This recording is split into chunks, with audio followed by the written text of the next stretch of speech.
Avez-vous déjà senti que, dans votre propre famille, il y avait quelque chose qui clochait, un silence étrange, lorsque vous entriez dans la pièce, un sourire qui n'atteignait pas les yeux, une conversation qui s'éteignait abruptement à votre arrivée?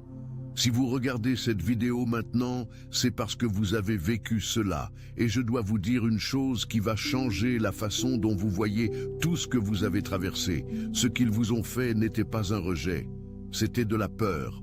Et maintenant, le voile est arraché de leurs yeux d'une manière qu'ils n'avaient pas anticipée.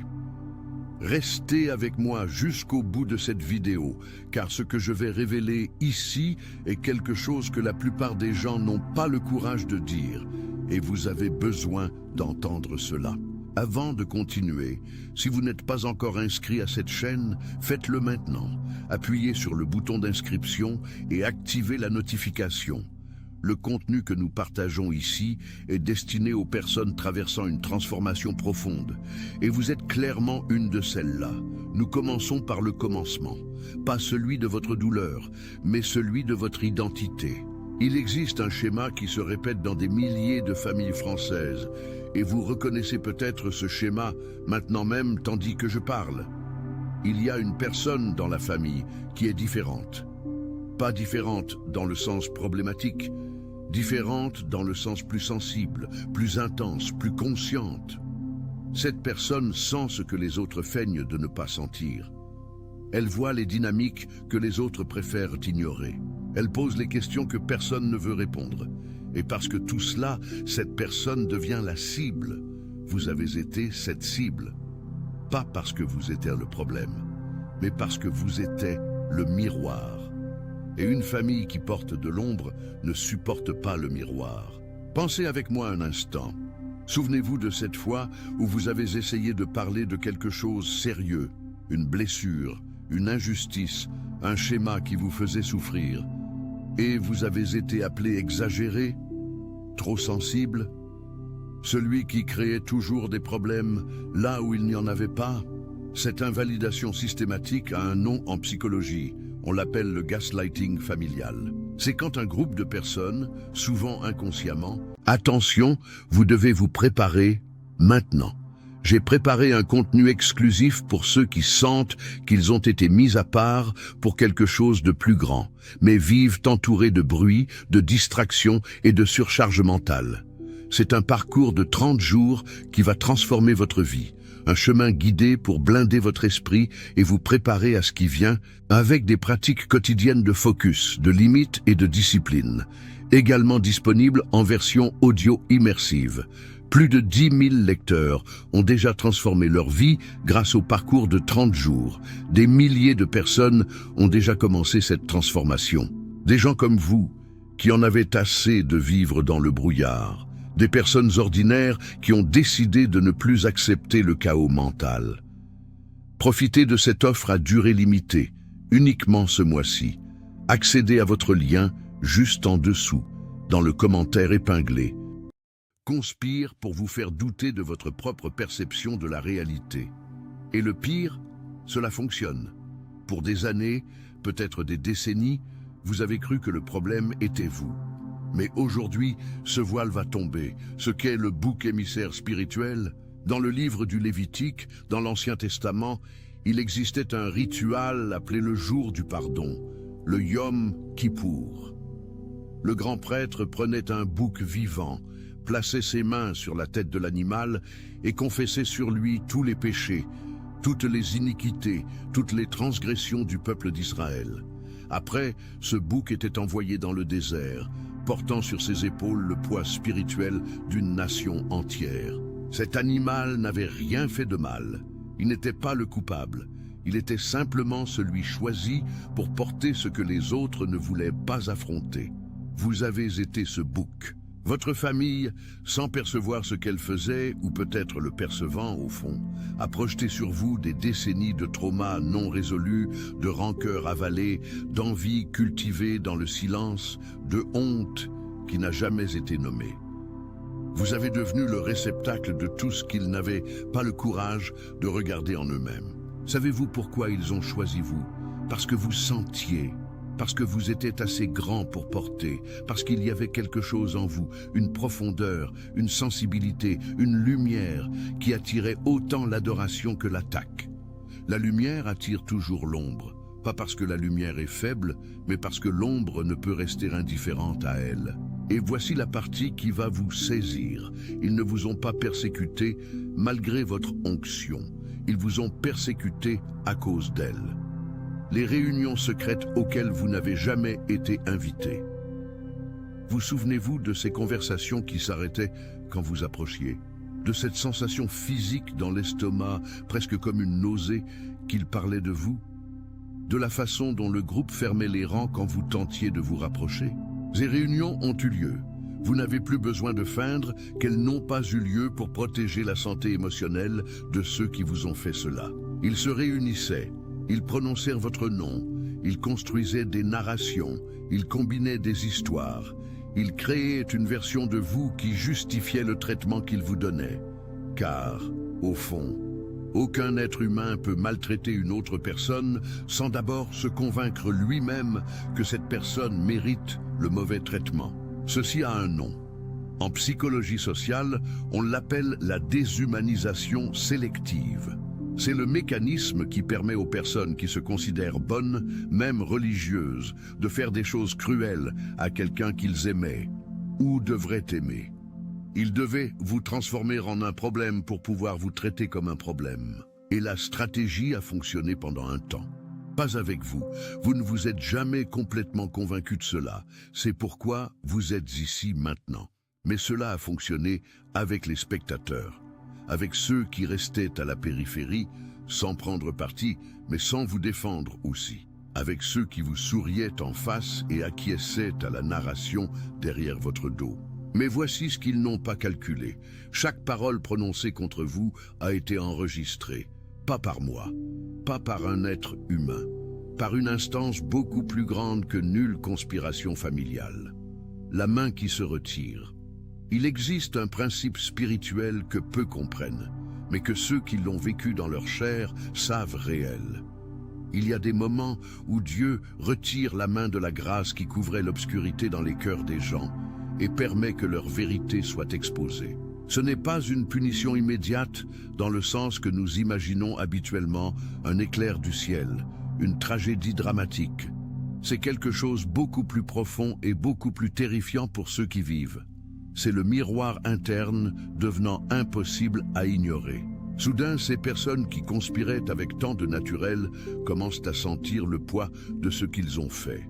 Pas parce que quelqu'un a rapporté, pas parce qu'il y a eu une confrontation, mais parce que la grâce qui permettait l'illusion a été retirée. Et maintenant, ils doivent faire face à la nudité de leurs propres actes. Ils regardent leurs mains et voient qu'ils ont frappé un oint. Et cela les terrifie d'une manière qu'ils ne peuvent même pas nommer correctement. Cela devient insomnie, cela devient irritation inexplicable, cela devient cette sensation que quelque chose ne va pas, qu'une dette est exigée, que le temps s'écoule.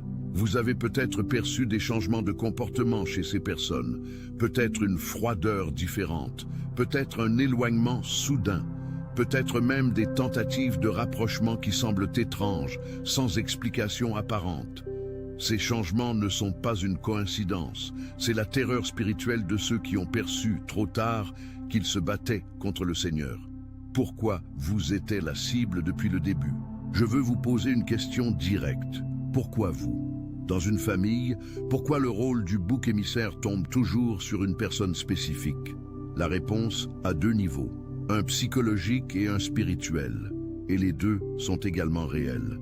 Au niveau psychologique, les recherches en dynamique familiale montrent que les systèmes familiaux dysfonctionnels ont besoin de stabilité, même si c'est une stabilité maladive. Ils s'organisent autour de rôles rigides, le héros, l'invisible, le clown, le bouc émissaire. Chaque membre du système accomplit une fonction qui maintient l'équilibre fragile du groupe. Le bouc émissaire est celui qui porte la culpabilité collective, ce qui rend possible aux autres de se sentir normaux, sains, cohérents. Vous avez été choisi pour ce rôle généralement parce que vous étiez le plus sensible, le plus perceptif ou le plus différent. Votre différence menaçait l'équilibre. Vous voyiez ce qu'il ne voulait pas que soit vu. Vous sentiez ce qu'il feignait de ne pas sentir. Et pour cela, vous deviez être réduit au silence, diminué, étiqueté comme problématique. Maintenant, le niveau spirituel. L'ennemi a accès à des informations que vous n'avez pas sur vous-même. Il a vu le manteau sur votre vie avant même que vous le voyiez. Il savait que vous étiez la clé pour rompre les malédictions générationnelles qui maintenaient votre nom de famille captif. Il y avait une mission inscrite sur votre existence, et détruire vous était détruire une lignée entière de libération. Alors, il a utilisé la stratégie la plus cruelle et la plus efficace qui existe. Il a utilisé les personnes dont les mots blessent comme nul autre mot ne peut blesser. Les personnes qui vous aimaient ou devraient vous aimer. Car une blessure ouverte par un étranger guérit avec une facilité relative. Mais une blessure ouverte par votre propre famille va profondément, va dans un lieu à l'intérieur de vous où réside l'identité. S'il réussissait à vous faire croire que vous étiez le problème dans votre propre histoire, il pouvait neutraliser la menace que vous représentez pour le royaume des ténèbres. Mais il a échoué. Et vous êtes ici. Le poids qui n'était pas vôtre. Je dois vous parler de cette tristesse spécifique. Vous savez laquelle je parle. Ce n'est pas une tristesse qui a un nom ou une adresse. Ce n'est pas un deuil pour quelqu'un mort. Ce n'est pas une angoisse pour une situation concrète. C'est ce poids sourd que vous sentez au réveil le matin, avant même de vous souvenir de quoi que ce soit. Cette sensation que quelque chose ne va pas, que vous êtes en déficit avec la vie, que vous portez quelque chose trop lourd pour vos épaules. Durant des années, vous avez essayé de trouver la source de cette tristesse. Vous avez fait une thérapie, vous avez prié, vous avez jeûné, vous avez essayé de changer les comportements, éliminer les dépendances, améliorer comme personne. Et le poids continuait. Savez-vous pourquoi? Car il n'était pas vôtre. La science a un nom pour ce phénomène, la transmission intergénérationnelle du trauma. Des études avec les descendants des survivants de l'Holocauste, réalisées par la chercheuse Rachel Yehuda à l'école de médecine Mount Sinai à New York, ont montré que le trauma est littéralement transmis génétiquement. Il altère l'expression du DNA de manière mesurable. Vos grands-parents ont souffert, vos parents ont porté.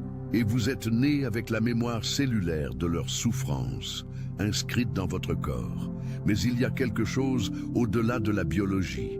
Spirituellement, quand une lignée porte des iniquités non résolues, des schémas de violence, d'abandon, de mensonges, d'idolâtrie, ces iniquités opèrent comme des chaînes invisibles. Chaque génération est tirée à répéter les schémas de la précédente, pas par choix conscient, mais par un poids spirituel qui n'a pas été rompu. Et vous, comme le bouc émissaire de la lignée, avez porté ce poids de manière concentrée. Vous avez senti ce que tous les autres auraient dû sentir, mais ont refusé de sentir. Vous avez pleuré les larmes que toute la famille aurait dû pleurer, mais a enterrées.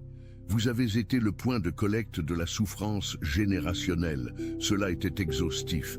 Cela était désorientant. Cela était profondément injuste. Mais, et ceci est ce qui change tout, cela signifie aussi que vous êtes le point où la chaîne peut être rompue. Émissaire de la lignée, vous avez porté ce poids de manière concentrée. Vous avez ressenti ce que tous les autres auraient dû ressentir, mais ont refusé de sentir. Vous avez pleuré les larmes que toute la famille aurait dû pleurer, mais a enseveli. Vous avez été le point de collecte de la souffrance générationnelle. Cela fut épuisant. Cela fut désorientant. Cela fut profondément injuste. Mais, et c'est ce qui change tout, cela signifie aussi que vous êtes le point où la chaîne peut être rompue, la graine qu'ils ont tenté d'enterrer. Jésus raconta une parabole sur le grain de blé. Il dit que, à moins que le grain ne tombe en terre et ne meure, il reste seul. Mais s'il meurt, il porte beaucoup de fruits. Ils ont tenté de vous enterrer en pensant vous détruire. Ils ne savaient pas qu'ils vous plantaient. Chaque période d'isolement que vous avez vécue fut une saison d'enracinement. chaque rejet qui vous a fait vous retirer en vous-même fut l'occasion de découvrir qui vous êtes vraiment quand vous ne cherchez plus à entrer dans le moule qu'ils avaient créé pour vous. Chaque nuit où vous avez pleuré seul fut une nuit où Dieu était plus proche qu'aucun être humain ne l'a jamais été. La Bible dit que Dieu garde les larmes des siens dans une outre. Ce n'est pas une jolie métaphore pour sermon. C'est une déclaration de comptabilité spirituelle. Chaque larme a un poids. Chaque larme est une preuve. Chaque larme est un investissement dans quelque chose que vous ne pouvez pas encore voir pleinement. Et maintenant, ils vous regardent et ne comprennent pas ce qu'ils voient. Malgré tout ce qu'ils ont fait, malgré les mots, les conciliabules, les récits déformés, les sabotages subtils, vous restez debout. Vous continuez à prospérer. Vous restez bienveillant. Vous conservez cette lumière dans le regard qu'ils n'ont jamais pu éteindre. Et cela les terrifie, car cela implique une conclusion à laquelle ils ne peuvent plus échapper. Il y avait en vous quelque chose qui était hors de leur portée. Une protection qu'ils ne pouvaient percer. Une onction qui a résisté à tout ce qu'ils ont lancé contre elle. Ils ne luttaient pas contre vous. Ils luttaient contre Dieu. La campagne de diffamation était un assassinat de caractère. Je veux être direct avec vous sur ce qui a été fait. Ce n'était pas une innocente médisance. Ce n'était pas un malentendu qui a traîné. C'était une campagne organisée, consciente ou inconsciente, de destruction de réputation, d'assassinat de caractère. Cela a fonctionné ainsi. D'abord, ils ont créé un récit. Vous étiez l'instable, le difficile, celui qui n'acceptait pas d'être corrigé, celui qui créait des troubles, l'égoïste, l'ingrat. Chaque étiquette était soigneusement choisie pour vous faire passer pour l'agresseur dans une histoire où vous étiez la victime. Ensuite, ce récit a été distribué aux proches, aux amis communs, à toute personne qui pourrait un jour vous donner une chance ou vous offrir un soutien. Ils travaillaient de manière préventive, empoisonnant les puits avant même que vous n'arriviez pour y boire.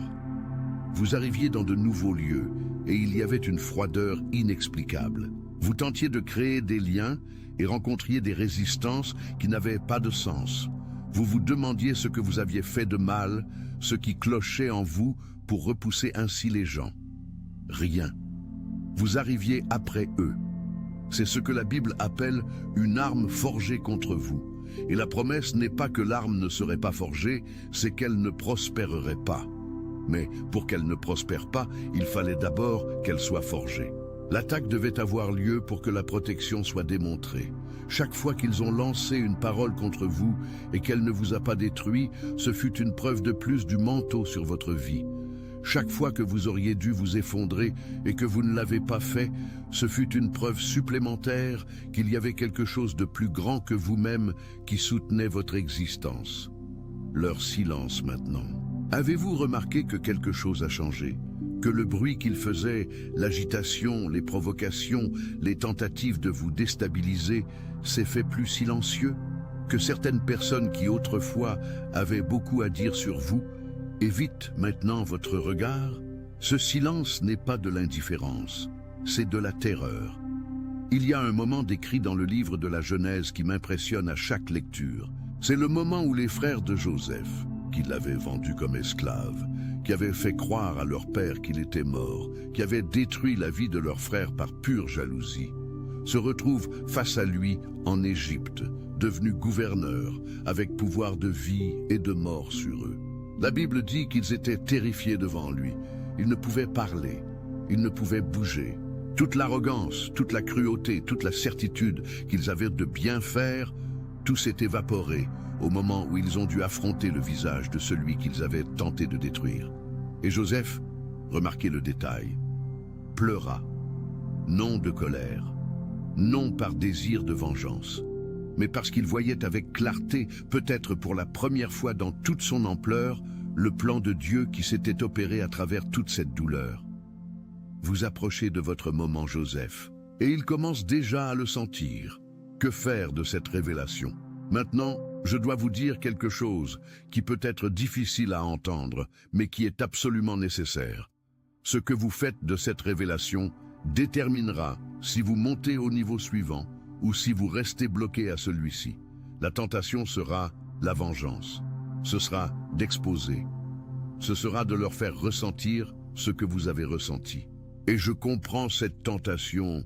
Elle est humaine, elle est compréhensible, elle a un sens émotionnel, mais la vengeance est une ancre, et vous avez été fait pour voler.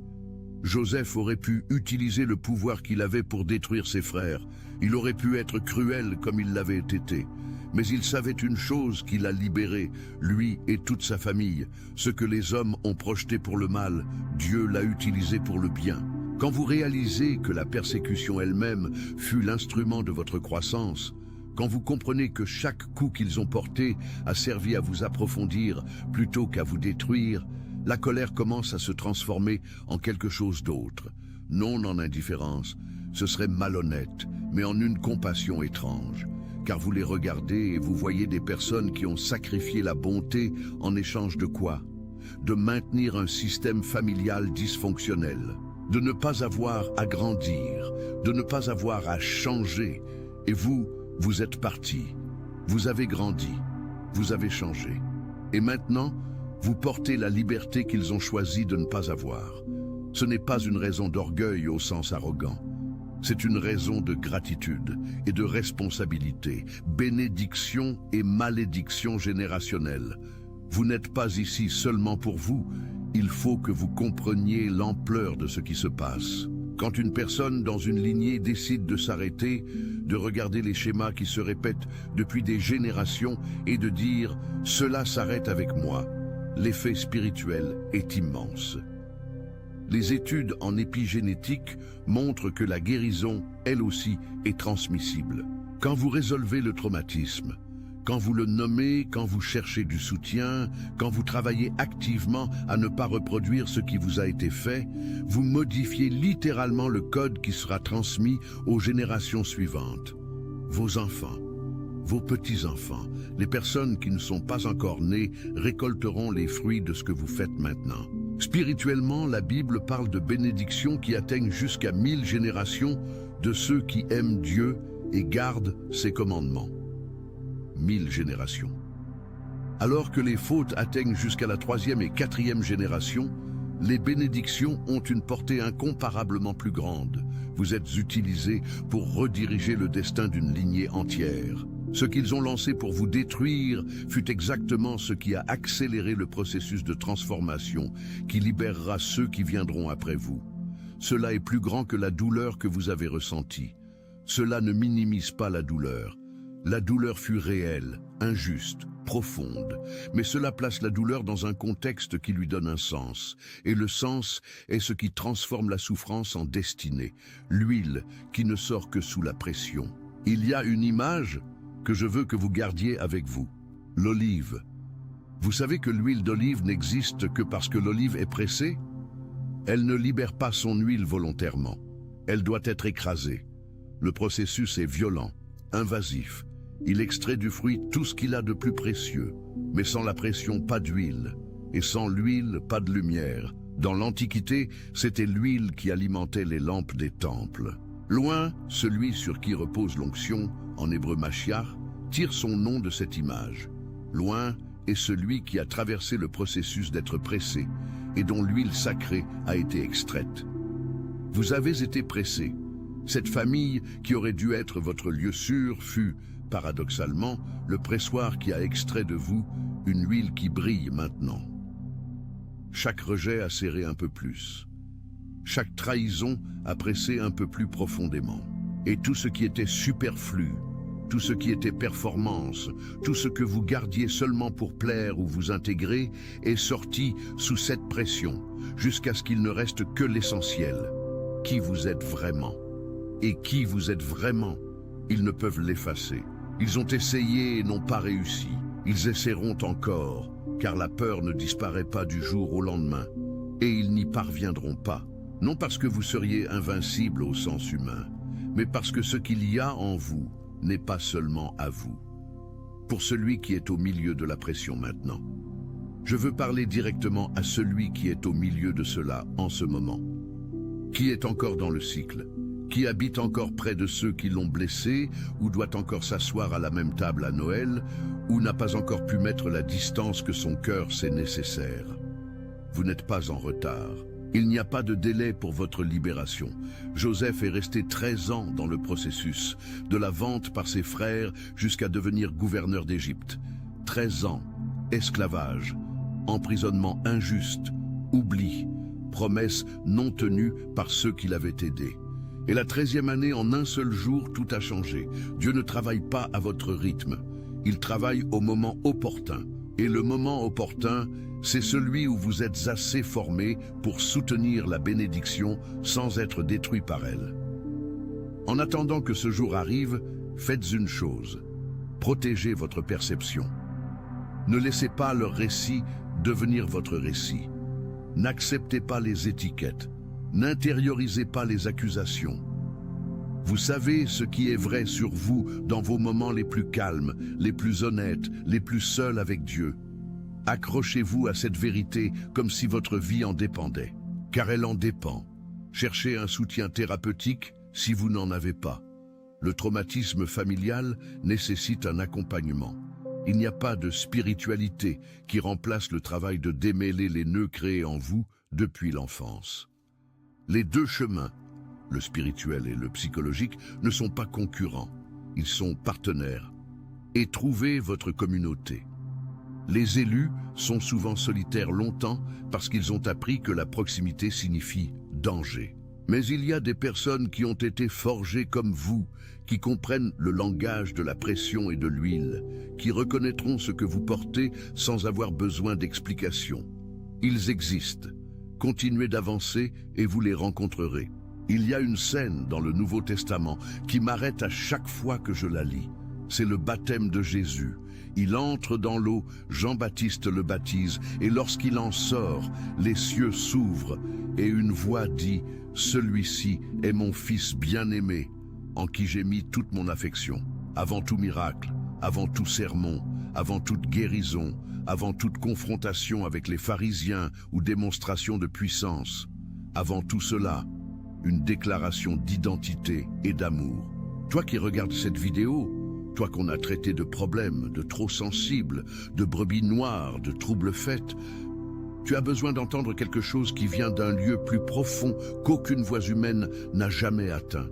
Tu es aimé, tu es choisi, tu as une valeur qui n'a pas besoin d'être négociée, conquise ou méritée. La gloire du Seigneur repose sur ta vie, non parce que tu es parfait, non parce que tu n'as jamais failli, non parce que tu le mérites dans le sens où tu aurais gagné cette faveur par tes performances, mais parce qu'il y a un but inscrit sur toi qui est plus grand que la somme de toutes les opinions qui ont été formées à ton sujet. Et il le voit maintenant. Ceux qui t'ont persécuté, ceux qui se réunissaient en secret, ceux qui ont construit des récits pour te détruire. Ils te regardent, ta vie qui continue, ta bonté qui n'a pas été consumée, ta foi qui ne s'est pas éteinte, et doivent affronter le fait qu'il y avait quelque chose en toi qui était hors de leur portée. Ce n'est pas de la vengeance, c'est une révélation. C'est le voile qui est arraché. C'est la vérité faisant ce que la vérité fait toujours. Elle émerge. Il y a une dernière chose que je veux te dire avant de conclure cette vidéo. Ton silence pendant toutes ces années, quand tu as avalé les mots que tu aurais pu dire, quand tu as choisi de ne pas te défendre avec la même cruauté qu'on a utilisée contre toi, quand tu as continué à ouvrir la porte avec bonté à celui qui était entré pour voler, ce silence a été enregistré.